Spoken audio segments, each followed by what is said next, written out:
목요일 새벽에 오신 우리 성도님들을 환영합니다. 우리 서로 인사하시겠습니다. 할렐루야, 반갑습니다. 네, 앞에 뒤에 옆에 최권사님도 오셨네요. 반갑습니다.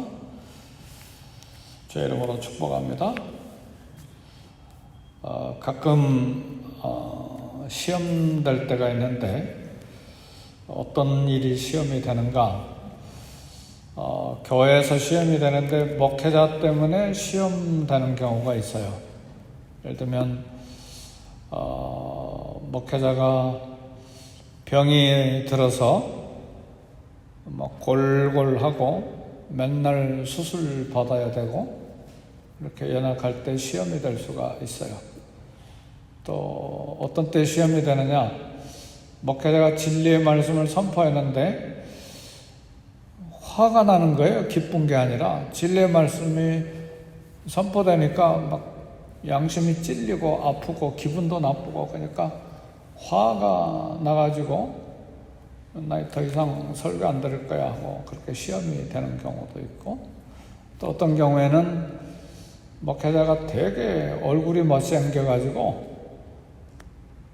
보기만 해도 싫은 거예요. 얼굴이 못생겨서. 왜 못생겼는지 잘 모르겠지만 어떤 경우에는 목회자 목소리가 너무 카랑카랑해가지고 좀 부드럽고 웅장하고 기도를 많이 해가지고 목신 소리가 좀 나고 은혜스러운 목소리가 되는데 막 쨍쨍 막 양재기 소리가 나고 그렇게 샷 소리가 나고, 그러니까 설교할 때마다 그게 시험이 되는 거예요.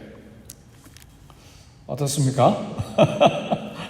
다 우리 지어낸 이야기가 아니고 다 우리 현장에 있는 이야기들을 지금 하는 거예요.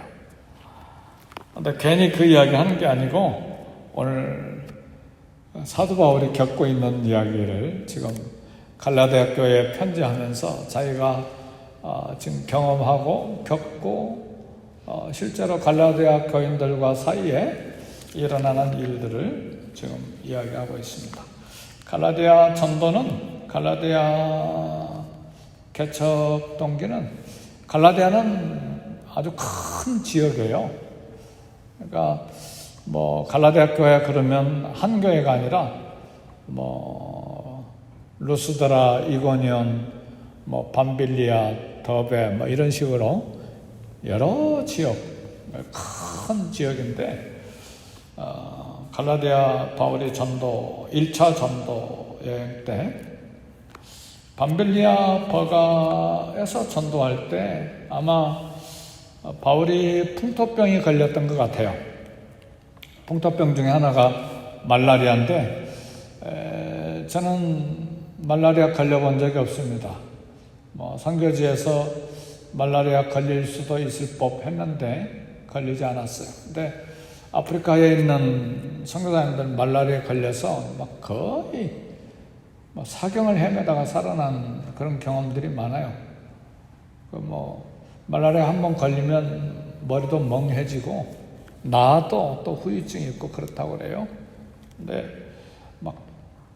어마어마한 열병이 생기니까 그래서 합병증이 생겨서 두통도 있고, 아마 그래서 바울이 이때 두통, 간질, 안질, 눈병 이런 게 다 생기지 않았을까 그렇게 학자들이 추측을 합니다. 그때 밤빌리아에서 이때 함께 갔던 선교 일원 중에 하나 마가 요한이 너무 힘드니까 예루살렘 집으로 되돌아가 버렸다, 그렇게들 이야기를 합니다.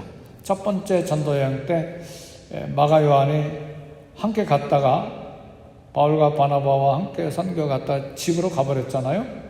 그것 때문에 2차 전도여행 때 바나바하고 사울하고 대판 긴장이 있었죠.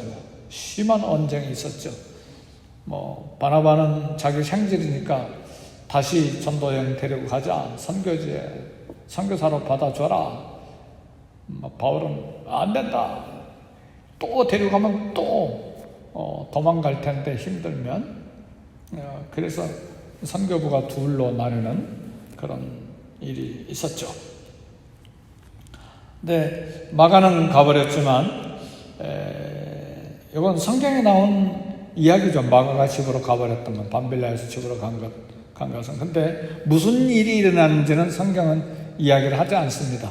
근데 아마 풍토병, 말라리아 걸리고 합병증이 걸려서 선교 일행들에게 심하게 막 고통스러웠던 것 같아요. 실제로 선교지에서 아프면 그것처럼 두렵고 서운하고 그런 일이 없죠. 섭섭하고. 누가 알아줍니까? 현지인이 알아줘요. 뭐 파송교회가 알아줘요. 본인들이 알아서 해결해야 되는 것이니까 정말 외롭고 고독하고 힘들죠. 두렵기도 하고. 근데 이제 바울은 이것을 고치기 위해서, 밤빌리아는 저지대고 습지니까 이렇게 모기도 많고 막 땀도 많이 나고, 그러니까 이런 때는 고지대로 가야 됩니다. 높은 지대로 가야 되는데 그게 갈라디아 지방이에요. 갈라디아 지방 높은 고원 지대로 이제 올라가서 전도한 거예요. 그래서 13절에 그게 해석이 되는 거예요. 내가 처음에 육체의 약함으로 말미암아 너에게 복음을 전한 것을 너희가 아는 바라. 육체의 약함 때문에 너에게 복음을 전했다는 말은, 이처럼 내가 병이 들어가지고 너에게 간 것 때문에 너희들에게 복음을 전할 기회가 생겼다는 이야기입니다. 그렇게 이제 해석을 하는 것입니다. 근데 이렇게 약한 것들이 생길 때, 조금 전에 이야기한 뭐 얼굴이 못생겼거나 뭐 선교사가 질병에 들었거나 목소리가 뭐 새소리가 나는 카랑카랑 목소리가 또 막 진리를 전해가지고 막 죄가 드러나니까 막 화가 나고 분이 나가지고 너만 잘났냐 막 분이 나가지고 뭐 어쩔 줄 몰라 하고, 그러니까 이런 여러 가지 시험이 들 수가 있죠. 전도자, 목회자, 선교사가 이렇게 연약함이 생기면. 근데 사랑하는 성도 여러분, 연약함도 하나님이 사용하십니다. 아멘. 우리가 얼굴이 잘생겼던, 못생겼던, 목소리가 은혜스럽던, 목소리가 째지게 막 신경이 거슬리던, 진리를 전했던, 아니면 또 실수를 했던, 하나님의 연약함을 사용하십니다. 하나님의 계획, 섭리가 이루어집니다. 그러니까 이 갈라디아 지방 밤빌리아에서 계속 복음 전하고 다른 데로 갔을 법도 했는데, 루스드라, 이고니온 이런 갈라디아 지방으로 바울이 이동했겠어요. 학자들의 말이 맞다면 고지대로 올라가서 좀 건강을 회복해야 되니까 그런 약함 때문에 갔다가 복음이 전해진 것은 하나님의 섭리가 아닙니까? 예를 들면 빌립보에서 감옥에 갇혀가지고 막 죽도록 얻어맞고, 바울과 실라가 그냥 감옥에 얼마나 얻어맞았으면 밤에서 깨어나가지고 그때 기도하고 찬송했겠어요. 밤중에. 그죠? 그래가지고 거기 나와가지고 데살로니가로 가고, 데살로니가 가니까 막 또 유대인들이 막 난리를 치니까 그 다음에 또 베레아로 가고, 베레아에서 또 뭐 다른 데로 이동하고. 그러니까 이런 연약함과 얽히고 설킨 사건들 때문에 전도자와 선교사와 목회자는 힘들지만 복음이 계속 전해지는 일에 그 연약함과 환경이 사용된다는 사실이죠. 그래서 하나님의 계획과 섭리가 이루어지기 때문에 사람들에게 무시당하거나 멸시당한다고 막 절망이 돼가지고 삶을 다 포기해버리고 사역도 포기해버리고, 마가처럼 그냥 난 도무지 힘들어서 못하겠다, 그리고 엄마가 생각난다. 마가 요한 엄마는 부자잖아요. 예루살렘에 큰 다락방 있어가지고 막 성도들이 다 모여서 거기서 기도하고 120명이 막 기도하다가 성령 받고 그런 곳이잖아요. 마가 다락방이. 그 마가 어머니가 부자니까 야, 엄마 집에 갈 거야. 예루살렘 가면 먹을 것도 많고 평안하고 의사도 많고. 그렇게 하고 막 짐 싸들고 집으로 가버리고. 소명 가진 사람은 그렇지 않습니다. 이런 사건, 이런 무시당하고 이런 고통당하고 이런 질병, 이런 나의 육신의 연약함을 통해서 하나님이 어떤 섭리 가운데 영혼을 건지고 역사를 이룰 것인가에 대한 분명한 확신이 있어요. 소명을 가진 사람이 그래요. 근데 이런 소명이 없고 그냥 사명도 없고 소명도 없는 경우에는 기분 나쁜 거죠. 재수 없고. 그럼 크리스찬으로서 별로 쓸모가 없어요. 우리 저와 여러분들은 분명히 소명을 가진 사람들이에요. 복음 전파에 대한, 주님을 섬기는 데 대한 소명이 분명히 있는 사람들이에요. 그래서 소명이 있는 사람들은 하나님을 절대 의존합니다. 아멘, 할렐루야. 하나님의 절대 의존감은 하루아침에 생기는 것이 아니에요. 10년, 20년, 30년 예수님을 깊게 믿는 동안에 온갖 풍랑, 온갖 풍파, 온갖 비바람, 온갖 파도, 온갖 절벽에 떨어지는 그런 모든 것을 경험하면서 굵은 하나의 줄기를 발견해요. 하나님의 섭리를 발견해요. 하나님 이런 속에서 이런 영광 받으시고 이런 일을 이루시고 이렇게 영혼을 건지시고 이렇게 사람을 세우시고 그 중에 또 나를 이만큼 연단해서 여기까지 오게 하셨구나. 나의 나 된 것은 하나님의 은혜로라. 할렐루야. 따라서 합시다. 나의 나 된 것은 하나님의 은혜로라. 이거 붙잡고 있으면요, 어려움은 여전히 어려워요. 발로 콕 찌르면 안 아픈 사람 어디 있어요? 매번 아프죠. 발로 찌르면 아파요. 어느 때든 아파요. 다른 건 몰라도 죽는 순간까지 이 피부에 와닿는 이 고통은 계속되는 거예요. 아무리 나이가 많아도 이가 아프거나 머리가 아프거나 배가 아프거나 어디든 아파요. 왜 그건 없어지지 않는지 모르겠어요. 다른 감각은 다 사라지는데 어느 때든 찌르면 아파요. 우리 마음도 아프고 그렇잖아요. 우리 감정도 찌르면 다 아파요. 그런데도 굵은 하나님의 섭리, 하나님의 은혜가 내게 흘러가고 있음을 깨닫기 때문에 감당하는 거예요. 물질의 문제, 사람과의 관계, 그 다음에 절벽의 문제, 사건의 문제, 다윗처럼 고백하는 거예요. 사망의 음침한 골짜기에도 하나님의 임재가 있구나. 할렐루야. 내가 비록 사망의 음침한 골짜기로 다닐지라도 두려워하지 아니할 것은 주께서 나와 함께 하십니다. 주의 지팡이와 막대기가 나를 안위하시나이다.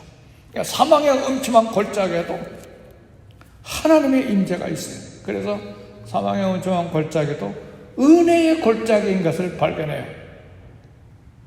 그래서 바울이 그랬잖아요. 고린도후서 12장 10절에 내가 그리스도를 위하여 약한 것들과 능력과 궁핍과 핍박과 곤란을 기뻐하느니 내가 약할 때 강함이라. 우리의 연약함이 주님의 강함이 드러나는 통로가 되는 거예요. 이런 것이 없이 내가 성취하면 하늘같이 교만해지는 것이죠. 모든 것이 바로 내 능력, 내 경험, 내 지식, 내 열정, 내 끊이지 아니하는 내 추진력, 집착력 이런 것 자랑하고 막 교만하죠. 그런데 나의 다 된 것은 하나님의 은혜로라. 이건 나는 불가능하다. 아무리 보아도 나는 불가능해. 사도 바울이 고백한 거예요. 사도 바울은 위대한 사람인데 하도 고난을 많이 당해가지고 가는 데마다 얻어맞고 가는 데마다 터지고 가는 데마다 뼈가 으스러지게 돌로 터져 맞고 죽은 줄 알고 던져버리고 가는 데마다 배고프고 가는 데마다 위협받고 모함받고 감옥에 들어가고 배가 파손되고 굶주리고 죽고 그리고 몸에 병이 있고 그런데 교회가 세워지거든요. 나의 나 된 것은 하나님의 은혜로라. 그럼 내가 약할 때 주님이 강하시다. 내가 곤란을 기뻐하느니 내가 약할 때 강함이니라. 이것을 고백하게 되는 거예요. 사랑하는 성도 여러분, 그래서 시력이 얼마나 안 좋았으면 여기 보니까 15절 보니까 너희가 할 수만 있었더라면 너희 눈이라도 빼어 나에게 주었으리라. 갈라디아 복음 전할 때에 얼마나 가엽게 보였으면 갈라디아 사람들이 자기 눈이라도 빼가지고 사도 바울에게 주었으면, 사도 바울이 학자들의 말에 의하면, 전승에 의하면 얼굴이 되게 못생겼대요. 여러분 바울을 어떻게 상상하고 있는지 모르지만 얼굴이 되게 못생겼대요. 근데 거기다 병까지 있으니 또 자기 고백대로 글은 잘 쓰지만 말은 어눌해가지고 버벅거리고.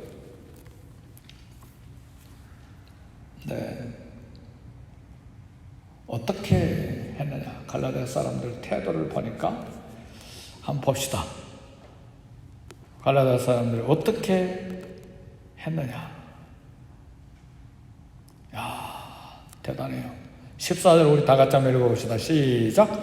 너희를 시험하는 것이 내 육체에 있으되 이것은 너희가 업신여기지도 아니하고 버리지도 아니하고 오직 나를 하나님의 천사와 같이 또는 그리스도 예수와 같이 영접하였도다.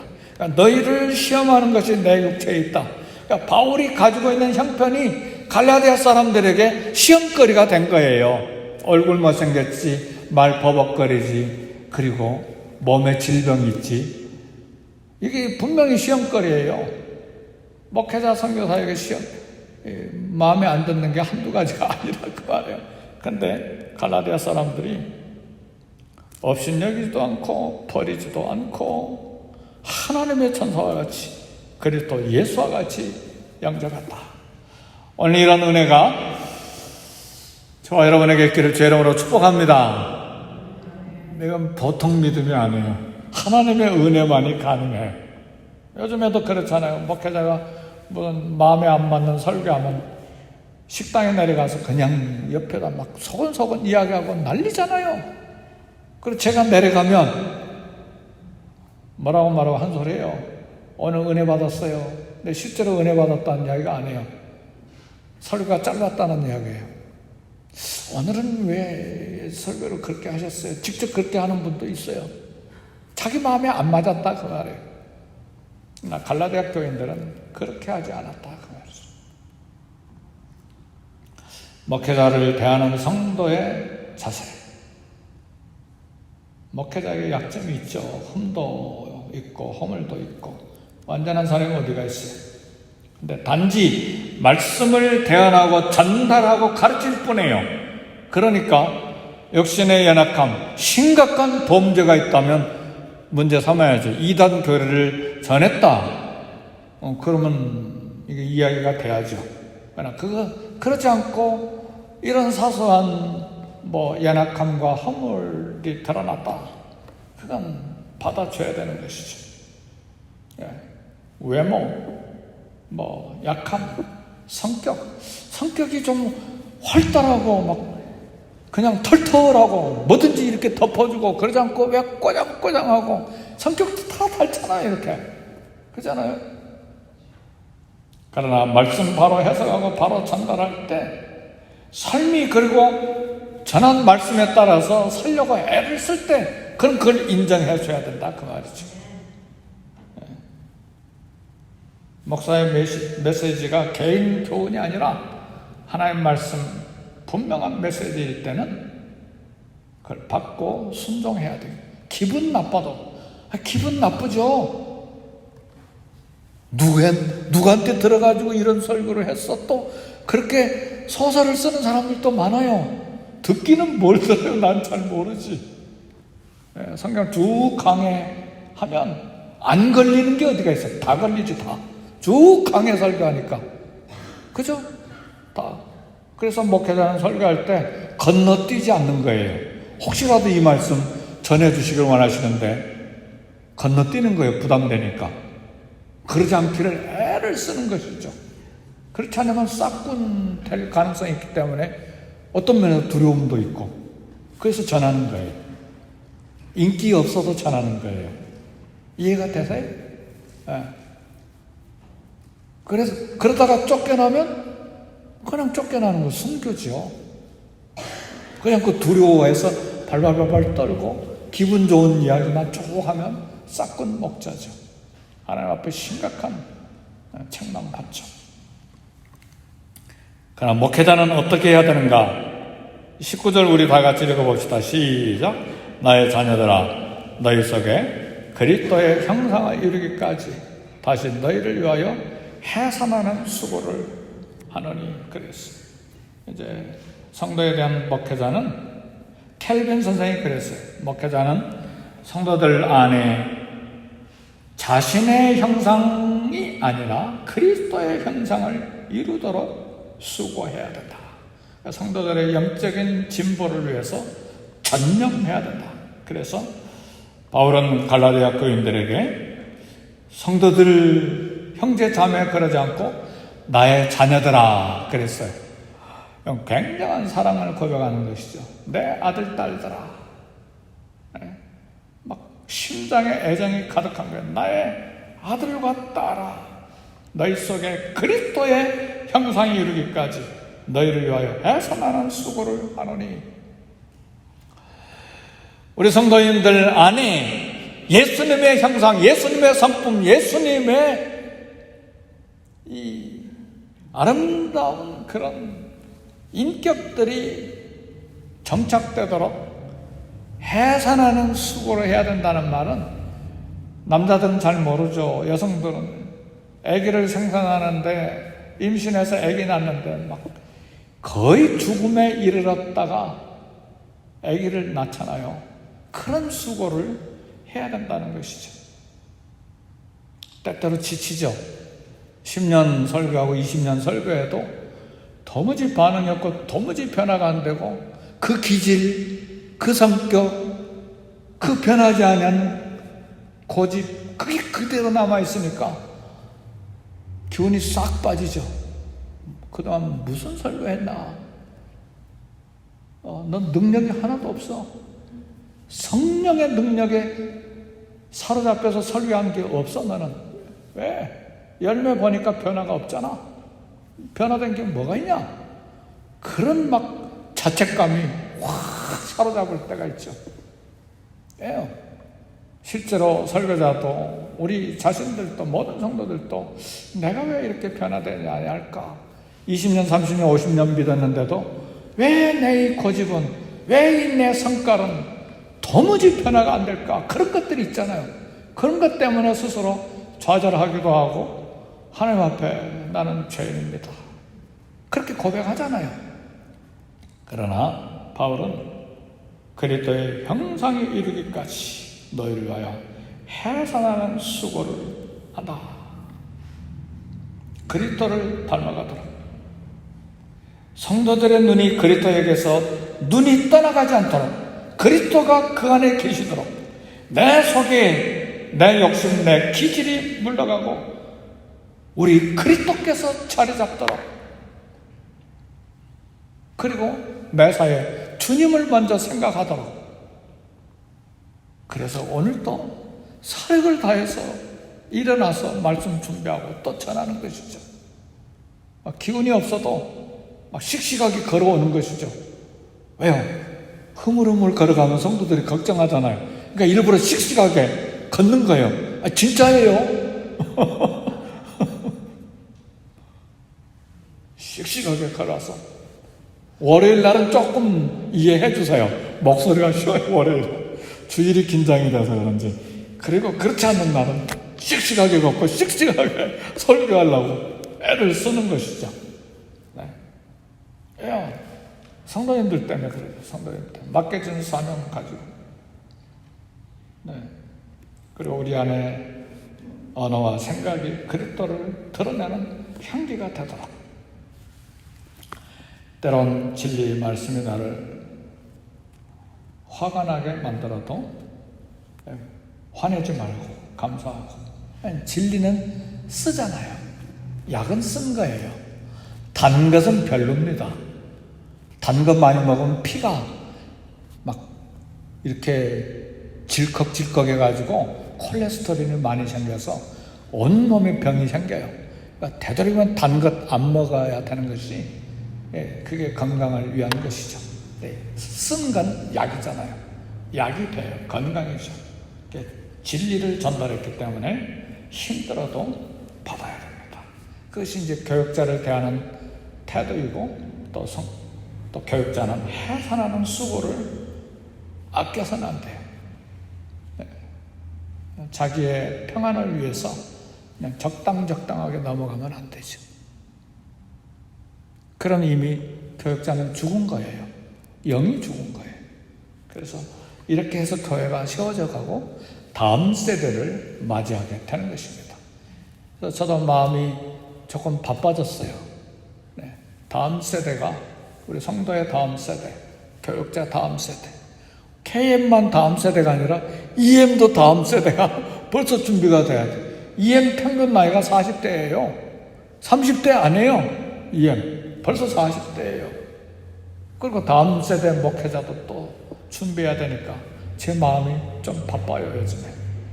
우리 함께 주님의 교회, 몸된 교회, 피로 값주고 사신 교회 위해서 기도합시다. 그래서 기도하자는 거예요. 나 기도 좀 없는데요. 나만을 위해서 기도한다니까 주님을 위해서 기도해야지. 교회를 위해서 기도하고 선교를 위해서 기도하고 호흡이 있는 한 이 사명 붙들고 주님 앞에 기도 사명 감당해야지. 우리 기도하겠습니다.